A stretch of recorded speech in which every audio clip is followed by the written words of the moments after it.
We've been without power for most of the day today, and that's something pretty common in late September, I've come to realize in this area. Totally fine. Every area has their quirks, and this is one that I'm learning.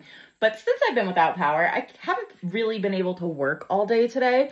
So why don't we go and check out some of the more exotic plants and fruits on my property? That's a cool surprise.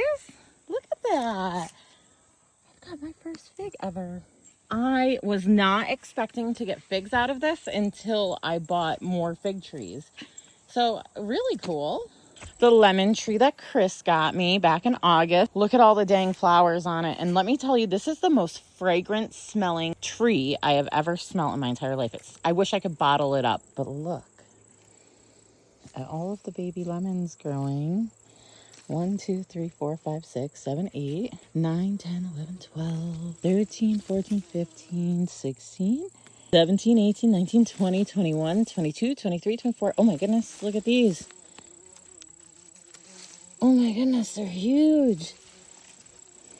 Let's look in the back. I'm telling you, these flowers smell just divine.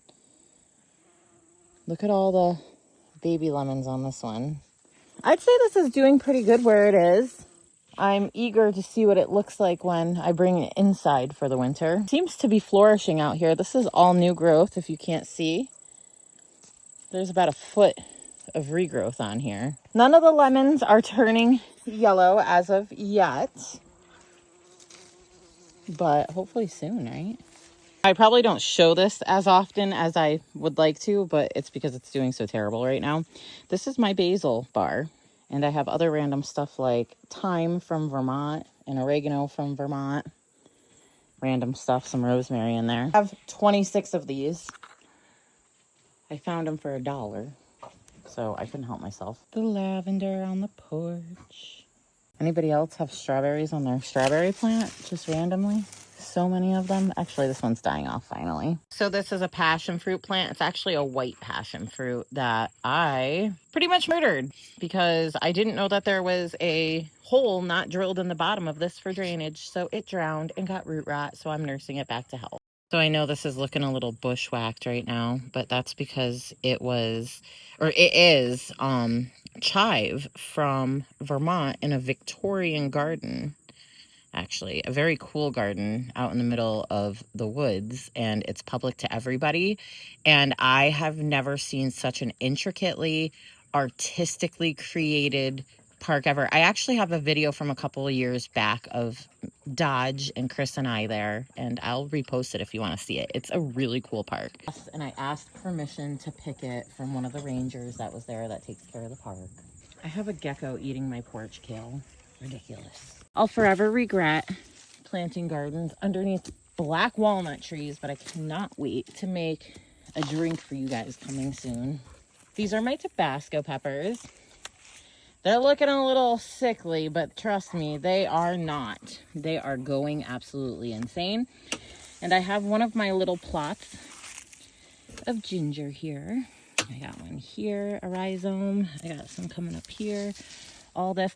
And by the way, if you grow ginger, you can eat the tops and it regenerates itself. I got random okra growing. No one prepared me for how gorgeous an okra flower is. Like, are you serious?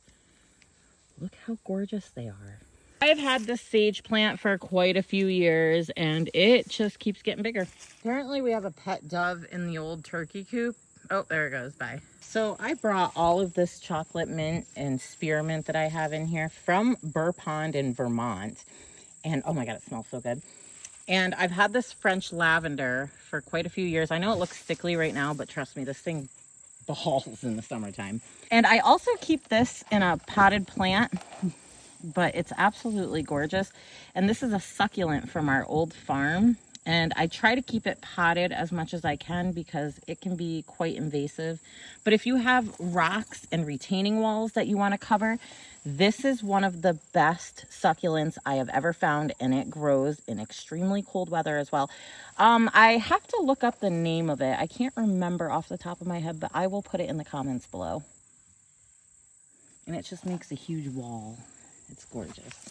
Pawpaw is anything but exotic, but all these yellowing leaves right here are all pawpaw trees. It's a tiny little grove, and then I have another little grove right in there. Look how big and lush these two particular ferns are. I have to move them. They take up the space of the entrance, but I haven't moved them. They're freaking huge. I have had this passion fruit plant for years. I have gotten fruit off of it.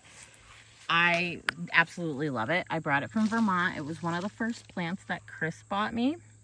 And it's just starting, since we transplanted it back in May, to look semi-normal. It took a beating when I planted it this spring, summer.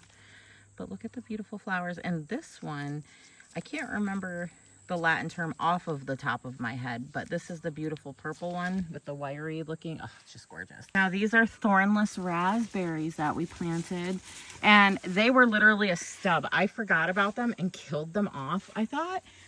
So I planted the stub of the root, and this is what I've gotten so far since May, which is pretty good. That's 2 feet of growth. The dangerously huge blackberry plants.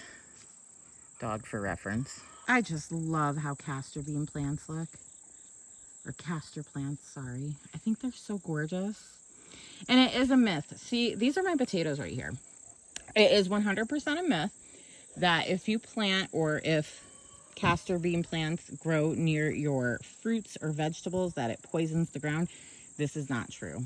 A lot of people back in the old days would plant these plants all around their gardens to keep voles and moles away, which is another superstition, but I've actually kind of seen it work. So I don't know if it's 100% a superstition. I don't think the voles like the smell of whatever they got going on. Pasture is so overgrown right now. Anybody got any goats they want to sell me? Oh, hello. First fig tree I have ever purchased. And what? Oh my goodness. There's figs on it. I wish you could have saw like the entire snowstorm of it that just hit me.